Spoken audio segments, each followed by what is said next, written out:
Good morning, Gary Griffith. And thanks Good morning, gentlemen. Good morning. On the breakfast show. We appreciate you taking the time to speak with us. My pleasure. Morning, Mr. Morning, Griffith. Welcome to the best show on radio. You'll find that out soon enough. Of course. Well, I mean, I see you still have those swords. Yes, ready for battle. It's the 28th of April. Well, you should feel extra special today. Normally, we reserve Holy Thursday for the Archbishop or the Bishop. You understand? So you should feel real special today. Well, you're from as a St. Mary's College old boy. I mean, it's close enough. Yeah. Well, the kind of things we hear about what was going on in St. Mary's College, I ain't so sure, you wonder both about that. I would love to speak to you all one day about this. It seems that everybody feels that it's a compliment for you to have been bullied. In St. Mary's College, I used to beat up bullies. And it seems that this thing with bullying, it seems that I remember in St. Mary's College, Richard was there. When you had your haircut, you used to get carpet. When it was your birthday, you're afraid because you know you're getting clout. We had something called man and ball. You have your football, you touch the ball, everybody kicking you up. Boys would be boys. So I know I have a problem with bullying, definitely, but we are at a point now. It seems that if you're stupid that somebody is bullying, I think sometimes you need to be a little tough because everybody wants to be in the army or the police or whatever. You need to be a little tough in school, but it seems that if somebody calls you something, you're calling Mr. Speaker being bullied. I think sometimes we need to, there must be a balance of being tough. I agree. I mean, that's how we grew up long time. You're getting fatigued. I mean, even as soon as your parents give you a haircut, you know you're going to get carpet. Well, Richard, you had a hairstyle like that all the time. You get carpet every day. No, Richard had a whole long hair. Richard had long flow. Yes, that's right. I used to have hair. But you're right, Gary. Anytime you got a haircut and you keep the school, it was like, oh God. Yeah. Oh God. You had to get it. That's how you call bullying. They call that bullying. Yeah. I actually had an afro, I don't doubt you. Anyway, thanks for joining us, Gary. Thanks for joining us. A pleasure.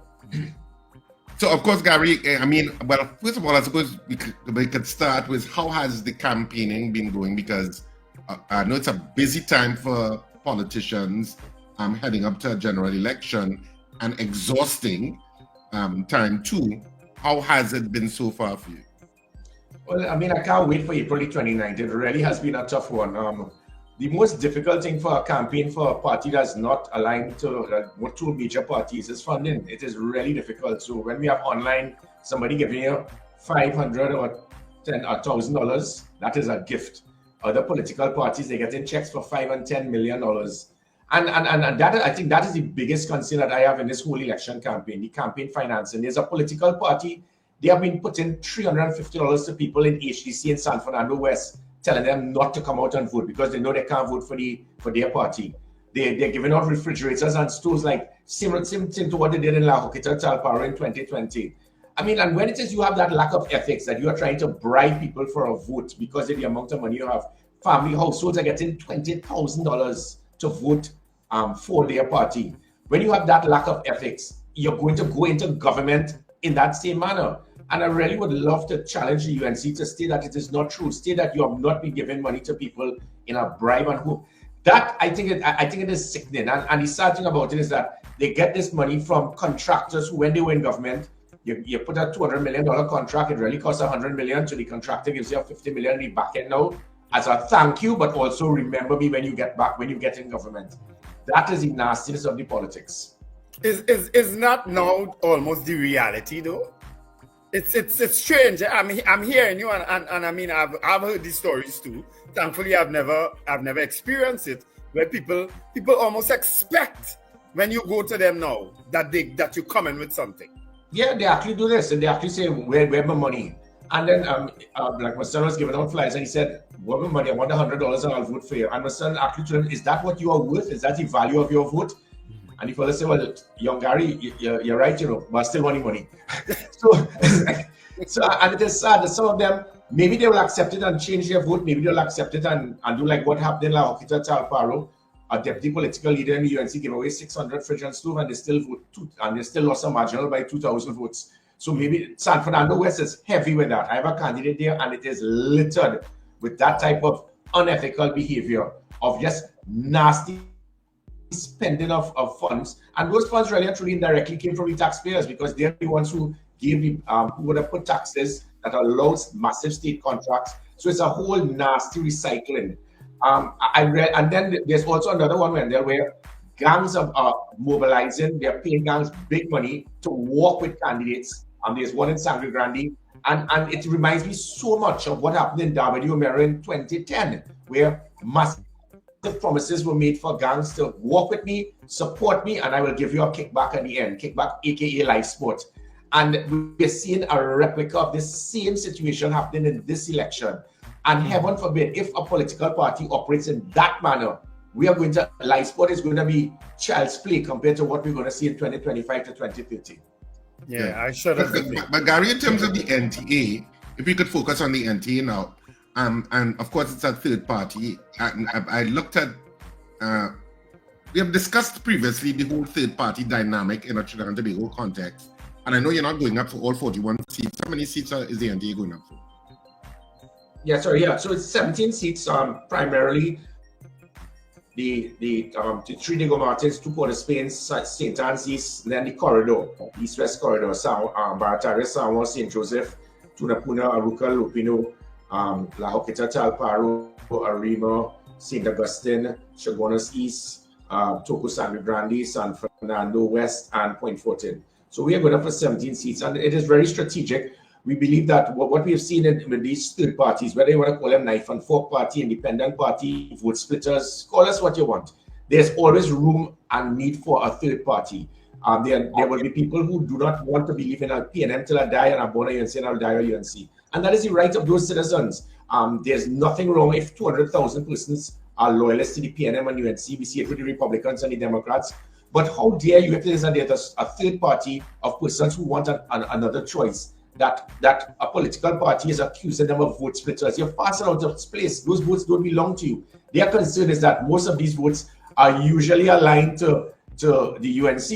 The PNM is a very stubborn lot. You see that 250,000, there's a strong bond, and it's either they're with them or they're not with them. And when they hold, in 86, the PNM was at its worst and got 188,000 votes. In 29-12, I think they still got almost 300.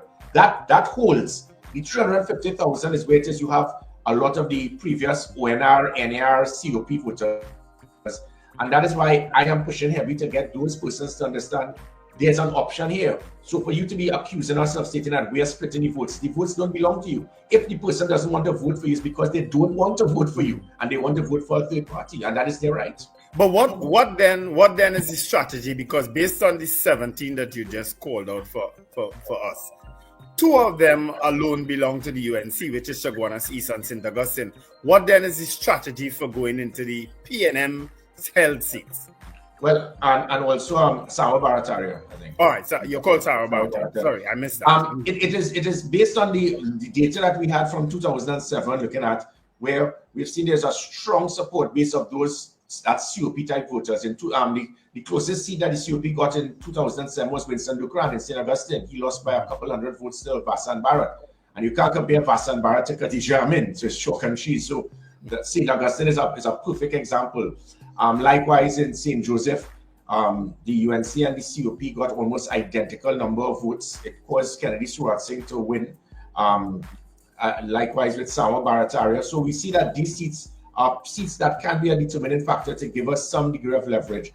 The 5 in Diego Martin and the West, the UNC has totally abandoned those seats. They have given it to a one-man party whose party headquarters is in his car. That is how, so when the UNC speaks about themselves being a national party, that is no longer so. They're a deep south party. They have totally abandoned the 3 Diego Martins, the Port of Spain, the St. Anne's East. They don't see that as being relevant. So it gives us a very strong position now to be the de facto alternate party of the PNM, and which we intend to take of. And then speaking about the Kennedy Suat Singh, I just want to add, I think it is really unfortunate that the media, you all been in the media as well, continue to push an agenda to falsify persons who refer to themselves as political analysts. Shane Mohammed, if it is that the TKR wins the CPL, he's going to find a way to commend the UNC for it. Every single comment that Shane Mohammed has made in this campaign, he has praised the UNC. And the same with Indira Rampersad. And you're using your position as a political analyst to give some degree of independence, but every single thing, it is impossible that every single thing that the UNC says is perfect. and all the other parties, it's wrong. And the reason I'm bringing that up is the Kennedy Suarez situation. Shane Mohammed has the audacity to state that John Jeremy coming into this is a bombshell. I went to I landed straight from Piarco Airport last night, head straight to Grandi. And I asked 4 people, I said anybody between 18 and 25 stand up. Who's John Jeremy? They didn't have a clue. So you are saying that a man who 250,000 new voters since the last time John Jeremy was in public life is a bombshell. And Kennedy Suarez saying that is equivalent to if Chandra Sharma and Adish Paradigm Nanan decide to join the PNM. Would that be a bombshell? People don't know who. So you have 215,000 new voters since John Jeremy's left public life. And you as a political analyst have the audacity to mislead the country to say that is a bombshell. Nobody knows John Jeremy left public life 15 years ago. How is that a bombshell? So my point is I'm using this as an opportunity to tell the media, stop using these political analysts who have an obvious political agenda. They are already activists fronting as political analysts. I can't disagree with that at all, because yesterday when we spoke to Dominic Romaine, he and all brought up that point that nobody knows about most of the population, young people don't know about John Jeremy or Kennedy Suarez. So you're right. And the analogy of Chandrish, Adish Nanan and the others also too. The people will know who they are. Yep. You know? Gary, before we get into some of the nitty-gritty of the NTA and what they're offering, because I've looked at some of the videos, which are kind of like, they're like manifesto videos. That's what I would call them, because it's given your points of views on certain things, the NTA's points of view. Why would, I think a lot of the non-aligned people are cynical and disillusioned about politics, but they need to be motivated and inspired to vote. Why should they vote the NTA? We are just given a choice. We are asking persons to believe, to have trust, to have support in the NTA. We can make Trinidad and Tobago safe again. And it's not just about safety and security. It is about, you see, what we believe is that a manifesto for decades have been nothing more than empty promises and lies. Most political parties, they will put the manifesto that is about new hospitals, new bridges, new buildings, more police stations. And there's no cost-benefit analysis done to ascertain how you're getting revenue to offset that expenditure. So it's either the things in the manifesto will not be implemented, or you're going to be forced to implement it, and you have not found a way to lift revenue to offset that expenditure. So what you're going to do is to either devalue, you're going to get a loan internationally, or you're going to lift taxes, which become a byproduct towards increasing cost of goods and services, a byproduct towards inflation, a byproduct towards unemployment, and a byproduct towards increased crime.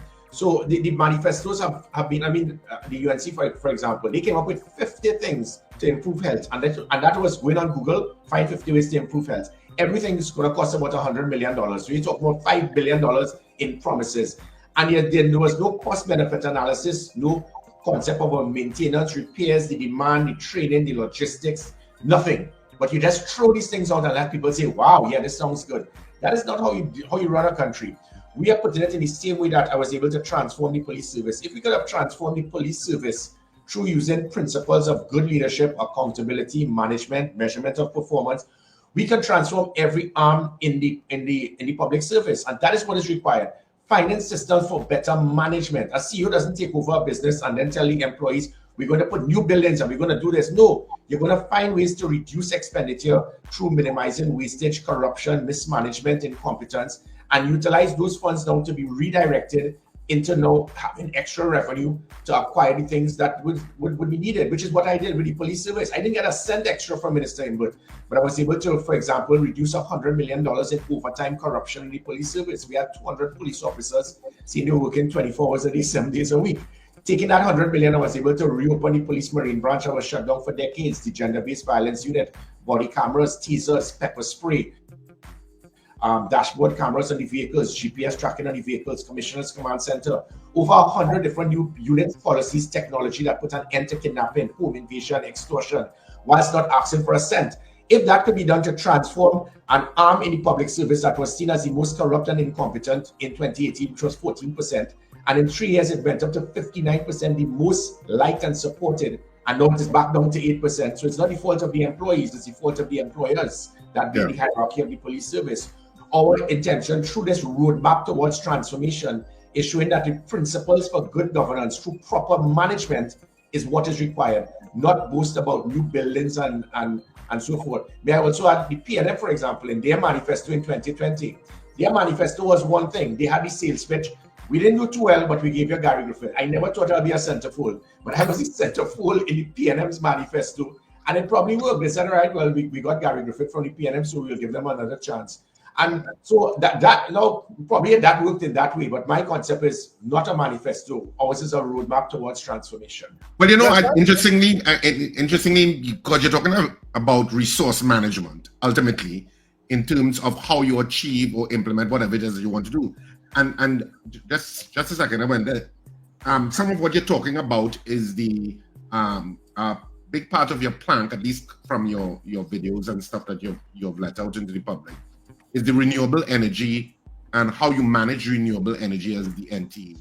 And one of your interesting points, and I can't remember if I saw it in the PNM manifesto that they released yesterday, but it's something that I always wonder, the issue of government buildings, new government buildings being sustainable via renewable energy, and that being integrated into the design and concept of new buildings being built by the government. And the current government is building several new buildings, the Ministry of Social Development, NLCB, and several other buildings that are ongoing. And I always wonder about that. Why don't they include renewable energy as part of the infrastructure development? Now, the NTA is saying that they're going to do that. They're going to bring in renewable energy and integrate it into new government buildings. That you're going to use your universities to promote the study of solar technology and battery maintenance and stuff like that. The renewable industry, you believe there are lots of jobs in the green economy. And you also talked about community mini grids, whereby communities will be more resilient with mini grids in terms of doing electricity. How is that? Is all of this going to be financed purely by resource reallocation, or are you seeing how you can implement this, or is this just stuff that you have a vision of and you will see if you can implement it or not if you will to get into power? No, I mean, looking at things such as solar panels and so forth, it will decrease the cost of energy. And what we had is it wasn't based on ideas, and that has been the sad thing sometimes with the manifesto. I heard a political leader say on the platform 3 months ago, just tell us the ideas you want and we will put it in the manifesto. A manifesto should not be based on ideas. It must have empirical testing, research methodology, cost-benefit analysis. And that's what we did. There were several persons, Mr. Riyad Khan, Tim Timal, and a Strategic Institute of Trinidad and Tobago. They were very instrumental in providing us with the data based on intense research by some of the top experts in different fields, whether it be national security, health, education, the economy. So they did a lot of research to ascertain how it can be done. And again, this is not about us trying to find funds to do this. If it is that we can minimize, the same way as I said, I was able to minimize in the police service. We had 120 buildings. Every building, the lights would be on for the whole night, 24/7. But from 6 p.m., they only stay at the bottom floor. When we started turning off the air conditioning unit and the lights, we were able to save several $1 million per month right there. So there are simple things that can be done. You diminish expenditure whilst not affecting productivity. It can very well be done. It's similar. We had vehicles 3 and 4 times they were refueling. I said, how a vehicle can refuel 4 times for the day? It was corruption. Police officers were padding the slips. We had to use it from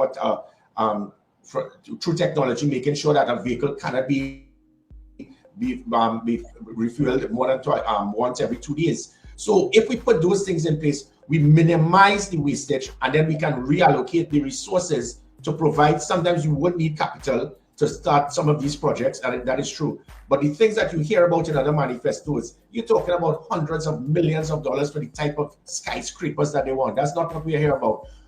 One government transformed to another, there should be continuity. We have done this every single time, gentlemen.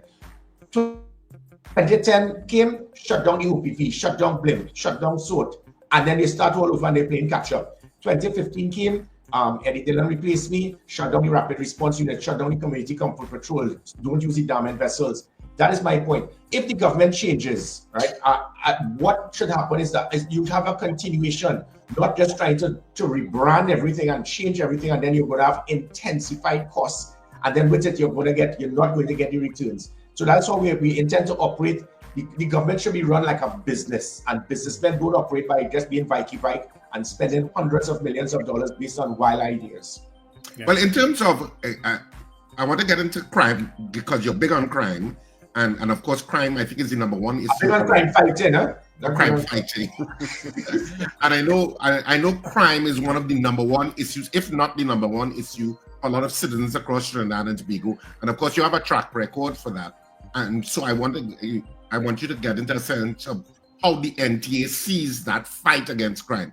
But before I ask that question, and Wendell may have questions too, the NTA, if you were to win some seats, will become a power broker between two behemoths, because the UNC is going to win some of those seats because, of course, they have loyalists. The PNM is going to obviously win seats because they have loyalists and safe seats, inverted commas. Yeah.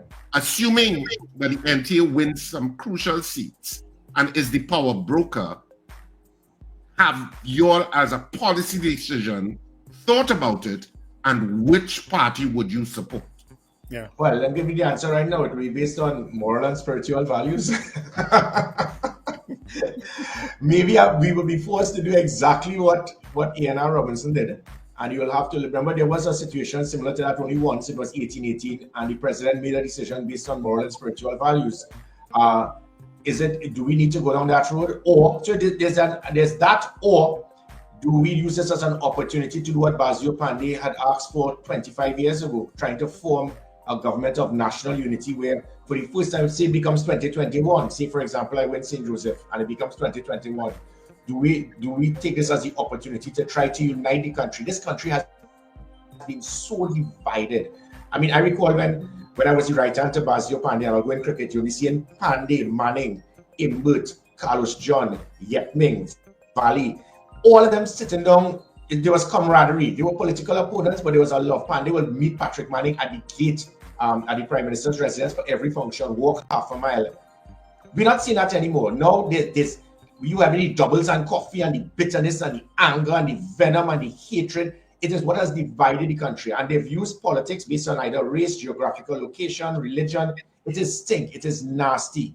If it is that I can utilize the election result as an opportunity to try to unite Trinidad and Tobago, I would do so. I think that politics is what has totally divided this country, based not on the politics itself, but the politicians. They have gone out of their way to make it look us versus them. And I think it is unfortunate. I see some of my best friends are from the PNM and the UNC. And in fact, you haven't answered the question yet on who you would. No, I just did. It is going to be based on looking at the composition of both sides and see which political party can be that party that has the capability, the significance to move Trinidad and Tobago forward in tandem with the principles, the ethics, and the moral standards that the NTA has. Or it could very well be using the opportunity to bring in a government of national unity. It's either or. Gary, as a follow-up to Richard's question. Well, just a second, I just wanted to remind callers, and well, not callers, listeners and viewers, that you are listening to The Breakfast Show, and we are speaking with Gary Griffith, political leader of the National Triangle.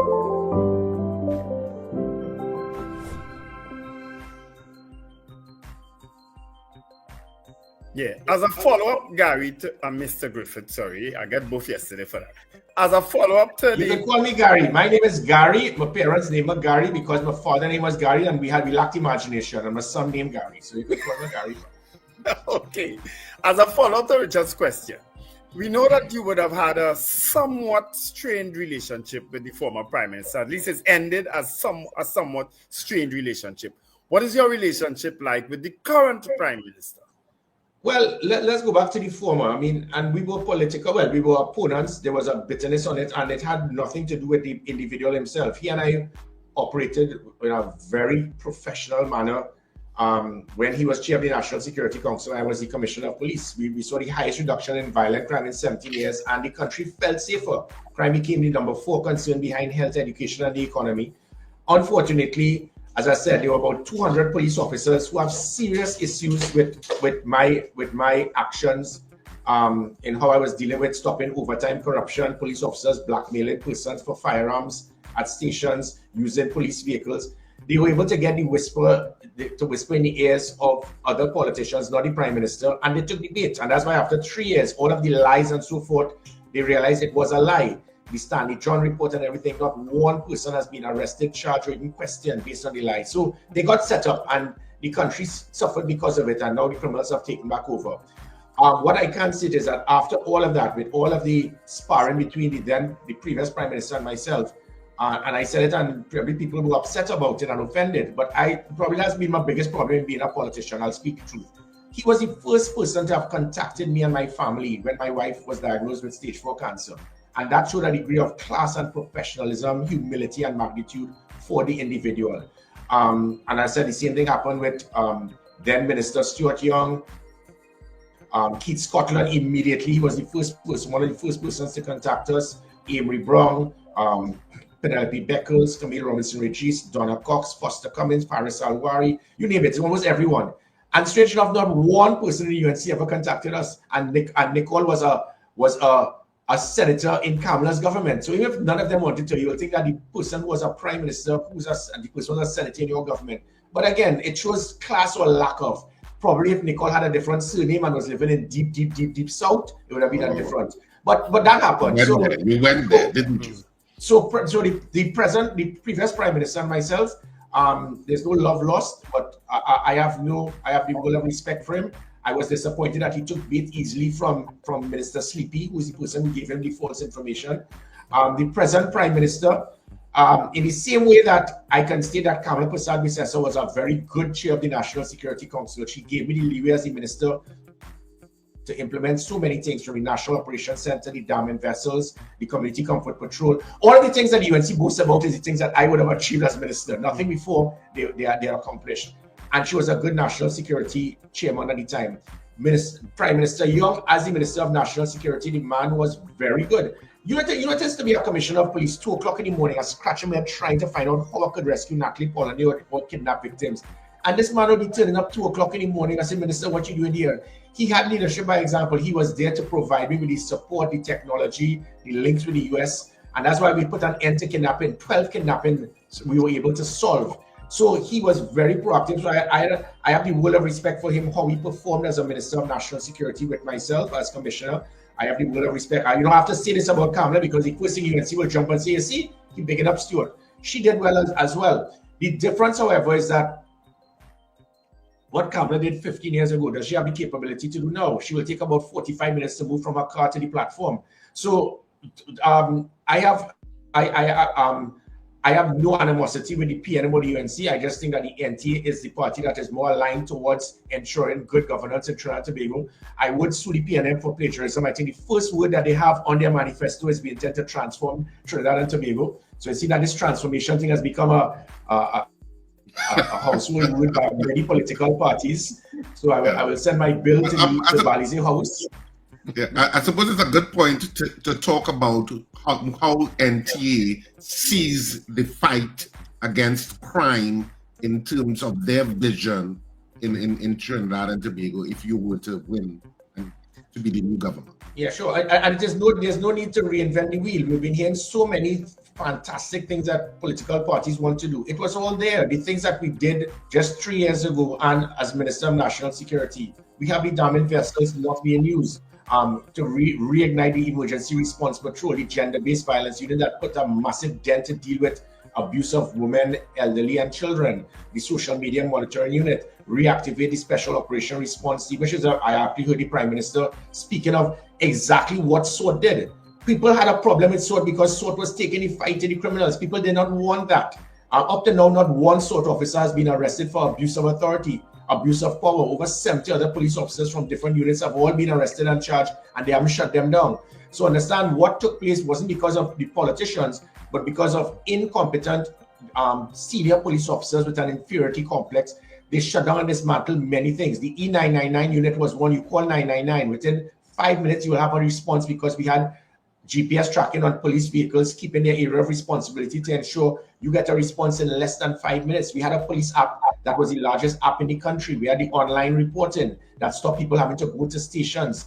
So there were so many things that can be simply reignited by rebooting and reopening. So there's no need for us to put any massive new plan. Things worked. The country felt safer. They saw a rapid response. They felt comfortable with the police. Public trust and confidence, as I said, it moved from 14 to 59%.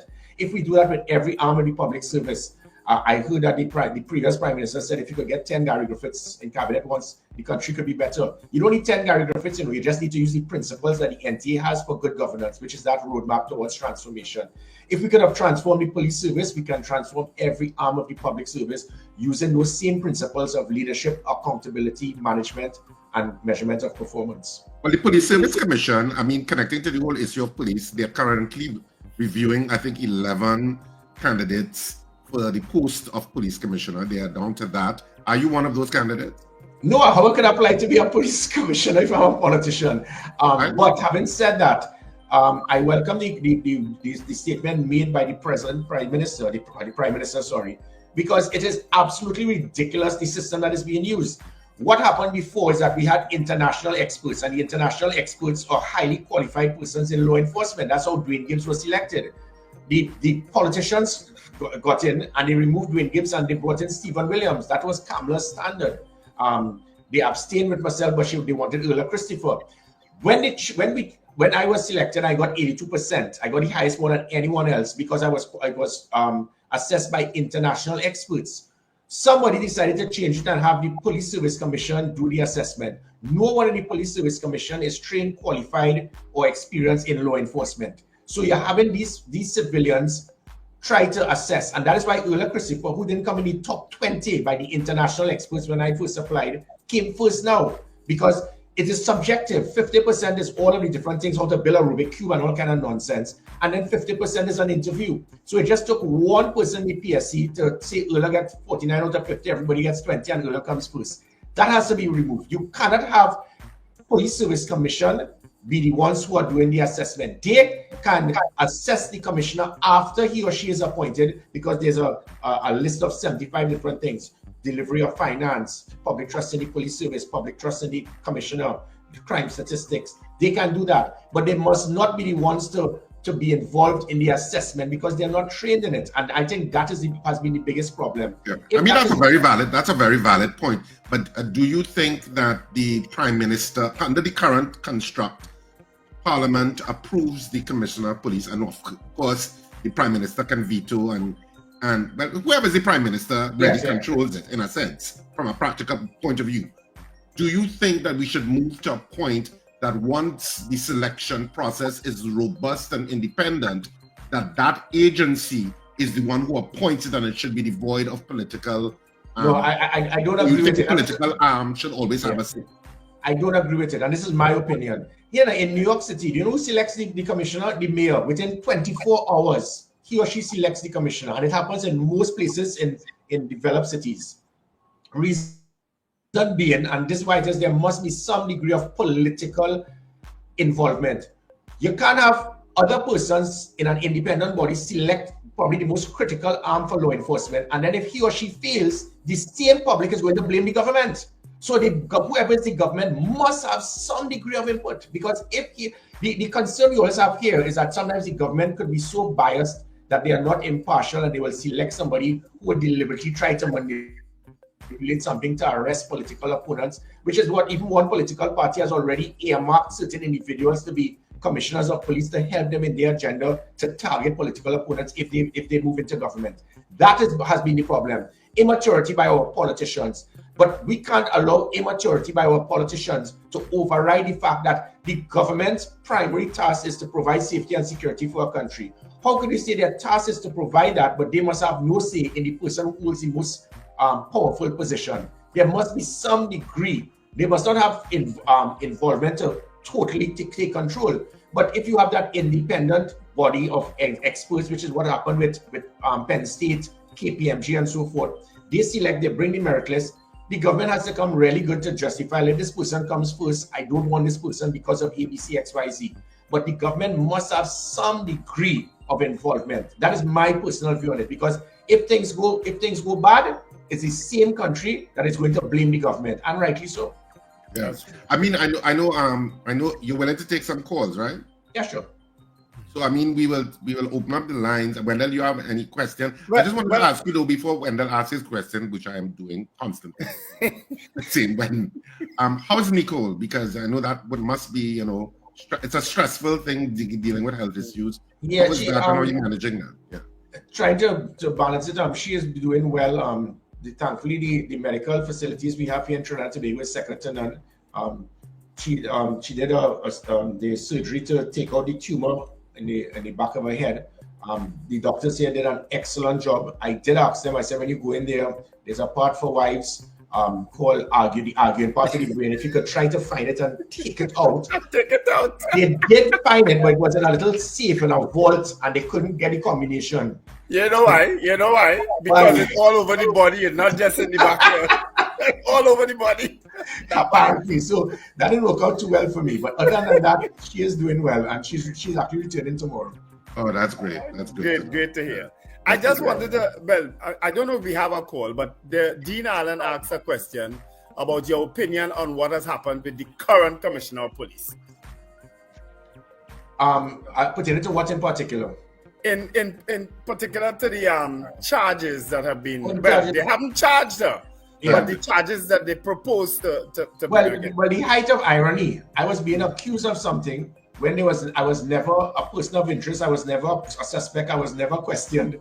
And the person who was involved in leading the investigation is now the person who has been charged as it pertains to firearms. That is the height of irony.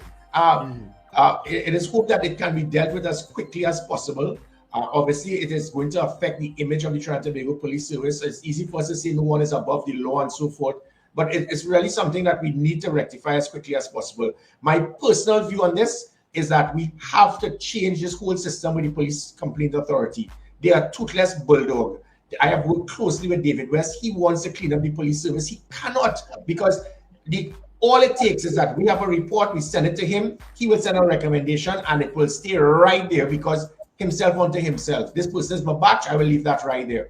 My take on this is that, and we cannot use the PSB, that Professional Standards Bureau has been littered with all types of irregularities, suspicions, accusations. There was an individual who was in charge here. We had to move that individual. This man arrested and charged a government minister and had the audacity to be so arrogant to say, I'm not telling the commissioner, say I didn't have to tell you anything. And then he had the audacity now to want to take me to court and the state to court. So the PSB has fallen flat. It has been used as an avenue for senior officers to target persons who might be senior to them or on the same line that you get rid of them, it allows my seniority. What we need is for the Police Complaint Authority to have the same powers similar to the Internal Affairs in the United States, where it is run by civilians, but they handpick police officers so that when there's any investigation, they now have the full authority to investigate and charge accordingly, not investigate and make recommendations to send back to the same police that will put it on file for several months. Look, guys, so we have some callers coming in, and people can call us at 281-1315 as we are talking with Gary Griffith, which is the political leader of the National Transformation Alliance. So we're taking your calls, and we like it to be as brief as possible so we could get in as many people as possible also. Caller, good morning to you. Hey, good morning, gentlemen. Good morning, Captain Griffith, Norfolk, Virginia, front and center. You earned the rank. That's why I call you Captain, sir. Hey, I just wanted to let you know, I've given you a gem here that you could use in a campaign, and normally people will pay me thousands of dollars for this. When the UNC and PNM leaderships win, TNT, everybody in TNT does not win. Good luck to you, sir. God bless. Talk to you soon. All right. You have a next call, Sir Charles? Yeah, it just jumped out. But right. Can I ask a question? As we have Mr. Griffith there, and he just talked about the David West and cleaning up the police service and what he wants to do. And we hear all the political parties talk about the police service and what needs to be done. how do we really get about if I feel there is a need to clean up the police service, to get the rogue elements out of it, people who are running drug blogs, who are doing all different kinds of things and supporting the crime outside here. How do we really deal with that situation and ask of to clean up the police service? What needs to be done to actually get it moving? Well, it's simple things, and it was done. The first thing is when you have a commissioner that's crazy enough to give everyone his phone number, that automatically ensure that every police officer got in line. So you're roadblock, you're trying to flirt with a girl and disrespect her, she will call 482 Gary. And next day you're up on the 6th floor. You're trying to bribe somebody, and the person will call the commissioner of police. But again, it affected me. 2 o'clock in the morning, I'll get a call. Mr. Griffith, my wife not here. She gone up with some man. I said, oh Lord Father, that's not what I'll give you this number for. You got calls like that? Yeah, people will call me 3 o'clock in the morning because a car parked just in front of his driveway. So I got the negatives there, but it stopped. It assisted me in solving kidnappings and solving crime, stopping crime from taking place. But going back to the police, it ensured that every police officer will keep in track, because their concept is, I can say and do what I want. Well, one report, because he knows by the time you write to the police complaint authority, the police complaint authority sends to the commissioner, it runs down to my batch, that will file. The commissioner took full control, leadership by example. The other thing is, when we started putting polygraph testing, we heard about corrupt police officers in the Southwestern Peninsula. I asked a simple question, gentlemen, women, just answer one question on polygraph. Do you financially benefit from illegal drugs, weapons, or human trafficking? About 20% of the officers in the Southwestern Peninsula refuse to be polygraphed for that. So I send them in the middle of the country, away from there. I can't charge them because you can't charge in polygraph. Drug testing as well, put in undercover officers. There was an informant who actually was working for me, and they were police officers who, because I assigned them based on them controlling drug blocks, they teamed up with this guy to see that how I was involved in trying to stick a gun on him, not realizing he was my informant. The man put a sworn affidavit to confirm what happened. That is how dangerous that was the episode in Caranage? Correct, yeah. The man actually wrote the sworn affidavit that there were police officers involved in a conspiracy to have me removed because I took them away from controlling drug blocks in St. James and Four Roads, and I can't charge them because there's intelligence and there's evidence. But there was enough for me to say, look, the information I have is damning, move them. And by me moving them, and guess what? As soon as I left, they put them all back in the Southwestern Peninsula. They put them back in the drug blocks. They gave them back the vehicles to escort criminal elements. If it is I can be back in a position of authority, in some position to clean up the police service, it can be done. It was done. Gary Griffith, I want to tell you this. I think we have a caller on the line. Good morning. Go ahead. Yeah. Okay, yeah. One question is, what are your thoughts on the cooperative? I like the idea of cooperative economy and sustaining communities and getting them back on track. I don't know if you all had a chance in your part, NTA, to explore the idea of cooperatives, for setting up cooperatives to value add, urban spaces. And I've been asking economists about that and other people. What are your thoughts on cooperative development and in that way? Okay, thanks very much. Dean? Is he speaking about private sector, public sector relationship? I was just trying to clarify exactly where.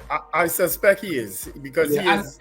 Yeah. And that public spaces and that can be easily achieved. I mean, I can give you a simple example. Again, going back to the police service, when Nicole Griffith formed the I Support Our Service, it's something that was never done before. But there were so many persons in the business community wanting to assist the police, and they were able to do that by just cleaning up the police stations, removing the vehicles, putting seeing about a generator, fixing lights, getting stationery, and there's nothing to say that we're giving you something back in return. So if that could be done, and you started seeing the difference in the police stations because of that cooperation between the private sector and the police service. It can be done in different arms in different communities, but I think what is required is buy-in. The private sector is not going to pump that type of funding and support in the community unless they are fully aware that there's going to be some type of tangible return, even to the private sector, when it involves reducing crime, when it involves asking each person in the private sector, hire 2 persons in this community so that we can reduce unemployment. Just 2 persons. Simple things can be done, but it requires some degree of discipline, coordination, and structure to avoid any degree of corruption. Yeah.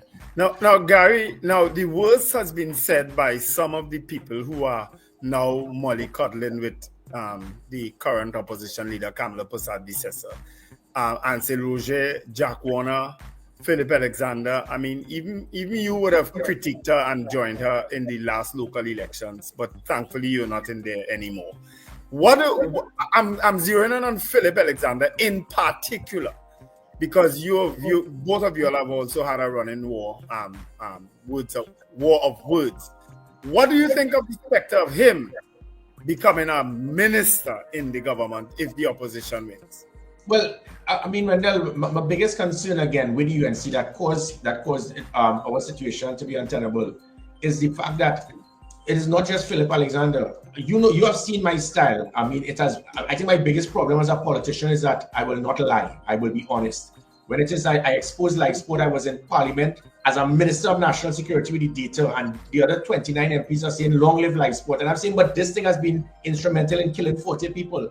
When it is that the police said, Gary, you got somebody contacted you and asked you about something. I said, yes, and I'll speak the truth. I was fired because I refused to lie to protect somebody in the government. So those situations have not changed. The UNC, remember, they abstained from me being Commissioner of Police. They have a problem with persons like myself who will stand firm and not negotiate with criminal elements. When the local government election took place, I thought Kamala had changed her ways and understood that when you play with filthy animals, you will get fleas. When it was Color Me Orange, Hoop of Life, live sport, all of these things. And then they started saying it was the same thing. There was an individual when I was a Minister of National Security in Parliament, working with the Commissioner to get people arrested by me providing legislation. And the next day, an individual will get them released. And he will be sitting down and being sworn in, and then be probably sit down in the National Security Council. People will say, well, it is the right of an attorney to do that. That is like a man in charge of a petting cow in the morning, and then he's in charge of an abattoir in the night. It doesn't work that way. You can't be half pregnant. You can't be trying to get every single gang leader released while she's on attorney the day, and at night you want to say, well, I'll be now a minister to protect you all from the same criminal elements. We have others now who have been involved in opening police stations and giving it to gang leaders, and she now still has a powerful part to play in the UNC. There's one who's romantically involved with several. It is madness. And then you bring in now people like Philip Alexander. When people need to understand that if you vote for the UNC, you are going to accept you want somebody like Philip Alexander. This man has been sued so many times for defamation, and now you're giving him the opportunity to go to Parliament to say the nastiest things about people. This man has spoken about calling women B-word, speaking about a woman was burnt in a fire as a member of Parliament, and all the rest of them should burn, you evil so-and-so, calling people canal cog, latrine rat. And that is who anybody could say that you will vote for a UNC government, because you vote for UNC. You could like UNC, I have nothing against UNC, but you're voting for Philip Alexander to be a minister in a government. And we also have to look, gentlemen, and when it says you select, you have to select not based on talkers. Philip Alexander has never achieved anything. He has no qualification, training, knowledge, or in anything. He has never achieved anything. So, other than the fact that he can say the nastiest things to pull people down to his level. Is that the type of leadership we want? Is that what is going to allow our children to look up and say, I want to be a politician? Gary, So we you have vote for the We'll have to get the UNC perspective on how they rationalize the criticism, because the criticism that are coming regard to certain members that have aligned themselves with the UNC, and hopefully we'll have Dr. Munilal on next week. But you cannot justify Philip Alexander, because you could justify persons who may have achieved or accomplished. Philip Alexander has never accomplished or achieved anything other than attacking people with the nastiest things. So on what grounds? But because he's a talker, being a snake oil salesman doesn't make you a good politician. That means you're a good talker. So people who get in, they're either doctors, they're military officers, they're attorneys. But in Philip Alexander's case, what has he ever accomplished? What he says he accomplishes is that I said something that caused somebody else to do it. And when he sees something being built, he will say that something should be built and then try to take credit for it. That is not an achiever. And I think we have to be very careful when you bring people like that say the nastiest things to destroy people's character and credibility. That is not the type of person we want in government. And Gary, I have a call on that. I call it and I have a message. So let me read the message that the person said, Mr. Griffith. He said, "Good morning, all. I had admired Mr. Griffith when he was commissioner to a point, but I lost interest and respect when he stated the worst about the women and children who got stuck in Syria. Unfortunately, they made a big mistake, but the children is not to blame." And they quote the statement here for you. They said that they will keep them there and die like dogs in the street. He called that is a lie. I never said that. No, Gary has said some things. I don't know that he has. That is a total lie. In fact, when I was Minister of National Security, I was involved in a clandestine operation to actually extract a mother and 3 children after they found out that their father was involved in ISIS. So that, I mean, but Charles, you have to be very careful. You can't be taking quotes from people when there's no such quote. That is a total lie. I was very instrumental in but then that's why I said you give the opportunity to rebuff it, because you can't rebuff something by making a quote of something that's a total lie. I have been working closely with Nafisa Mohammed and stuff when I was Commissioner of Police, Minister of National Security. So I think it is really unfortunate you would take. So suppose somebody take a quote and say Wendell Stephen is a child molester, and you'll say, well, I'm taking a quote. You don't do that, Charles. Come on, man. Yeah. I Kola, good morning to you. Bless, good morning. You say that, Mr. Griffith. Oh God, no. I know you know that, but don't say it. I just want to say you all have everybody on their toes this morning. I am so happy that you all have Mr. Griffith on the program. I'm just loving all the outpours that you're bringing to the front. And guys, you all keep up the great work. I just love the different leaders you all are bringing in. And today is epic. I ain't expect nothing better. Today's the icing on the cake. Okay. So, gentlemen, have a blessed and wonderful weekend. And Mr. Richard, the weekend has begun. but gentlemen, you do know as well that of all political leaders, I'm the first politician that's been walking around in short pants, and it has been proven I have the sexiest legs of all politicians. If Paris could wear a sleeveless vest, I could wear short pants. So now we are going to see Paris and Ravi in a short pants. Is that? Nah, he looks like he have good legs. I don't know why. I never seen him short pants. Kola, are you there? Good morning. Yes, good morning again. Norfolk, Virginia here, front and center. Good evening. Hey, on a lighter note, Gary, of all the wines you could find on the side, Terrence the Alsing boy. Again, I'm just being facetious. I actually don't mind him. I don't mind him in his own Terrence dance, by the way. Terrence what? Okay, yeah. When I was doing the Terrence with him. I strange enough, when I did that, the first thing that came out, look, Gary is a PNM because he was doing the Terrence dance with Terrence. And then 5 minutes later, I was hugging up persons in the UNC. I don't know if it is a change to UNC. And then the next day I was hugging up Prakash. So I don't know, like it's like a war, and you can't high five anybody because you're PNM or UNC or ABC or XYZ. It goes back to how we're so trying to divide the country. We are not enemies, we are political opponents. There's a difference. Yes, that's what's worrisome about this campaign, in some instances. Good morning. Good morning. Hello? Yes, good morning. Good morning, caller. Just a simple question from Mr. Griffith. Well, let me first declare my political allegiance to the PNM. If the party wins the government,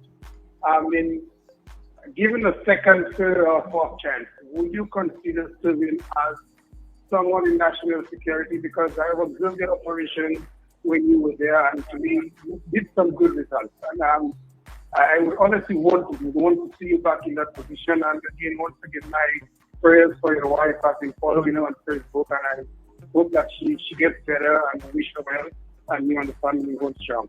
Take care. Have a great one. All right. Okay. Well, I can answer that again. Going back to the Philip Alexander. Philip Alexander said the most disgusting things about my wife, how referring to as my sick wife, attacking my children. If that is who you all want to vote for, well then go and vote for the Rising Sun or whatever it is. If that is your standard, pertaining to Gary Griffith, I have done nothing other than offering my services to my country. I offered it for 17 years as a military officer, as a national security advisor, as a security minister, as a commissioner of police. Now I'm offering it as a politician. If it is that the country does not want that, I mean, everywhere I've worked, if it is, gentlemen, if it is that high five and shaking hands, winning votes, PNM and UNC losing their deposits, because that's how it works. Everybody love you, but they like you. But when it is that they could pass that threshold of God, but Gary as a PNM or a UNC, I can't change. If you can't break that, because both parties start with 200,000, the third party starts with zero. We try to get the 150,000 who are the non-PNM or UNC. If it is that I can break that and get a seat or two, it allows me to be in a position to assist in building a very good government, because we'll have checks and balances for the government. If not, it is not the end of the world for Gary Griffith. I personally believe we will do well in the election, but if we do not win a seat, I will continue to be prepared to offer my service to my country in any way that my country sees fit. But what are your thoughts, Gary, on social media influencers? And are you, in fact, using any in your campaign? Oh, yeah, but for the right reasons, not we have a political party that have paid trolls, and they are going out in all different WhatsApp groups and so forth, saying the nastiest things about people. Our social media is a very powerful one where we are actually pumping. We would have seen these 1-minute policies of everything: health, education, energy sector, digitalization, all sorts of different things. It's a different type of politics we are showing, of solutions, principles for good governance, and we are using it heavy on social media. Reason being is $5,000 for a 45-second extract on television. The UNC have been putting out about 100 per night. So when it is you're looking at, they're spending about $500,000 per night just on one television station. So that's almost $1 million a night they're just putting out. So when they do it for 30 days, they're spending over $40 million just in television live in ads. The third parties, we cannot do that because we didn't give a contractor a $50 million contract and then they made a $40 million profit out of it to give you back $20 million to help you do that. So we have to be very careful how it is we spend.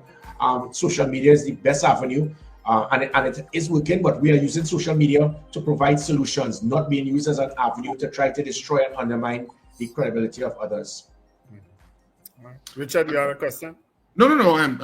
I'm just saying that thanks for joining us, Gary. I mean, we went over the time limit by 15 minutes.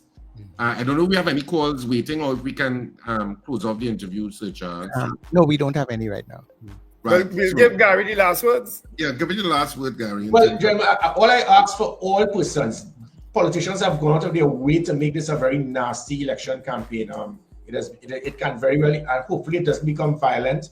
I ask all citizens again to remember there's going to be a day called April the 29th, and there's going to be one prime minister, there's going to be one government.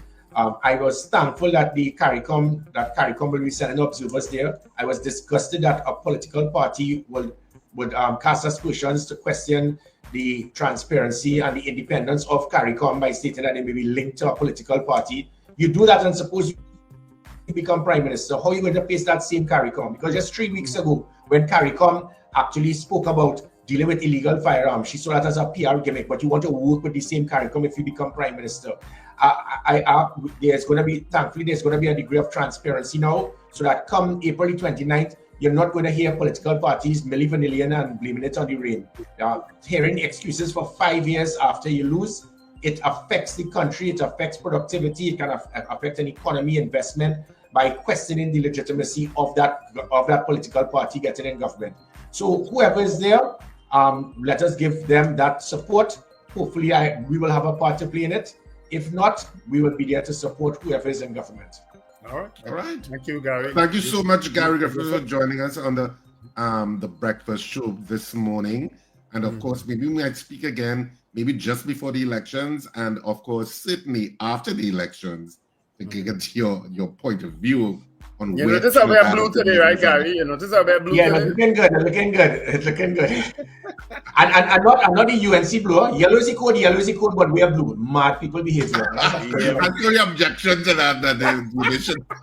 Oh, they want to wear blue now. Yeah, boy. Strange things are happening. Say what? So you see one place. But thanks so much, Gary, for talking with us this morning. My pleasure. Thank you very much, Mr.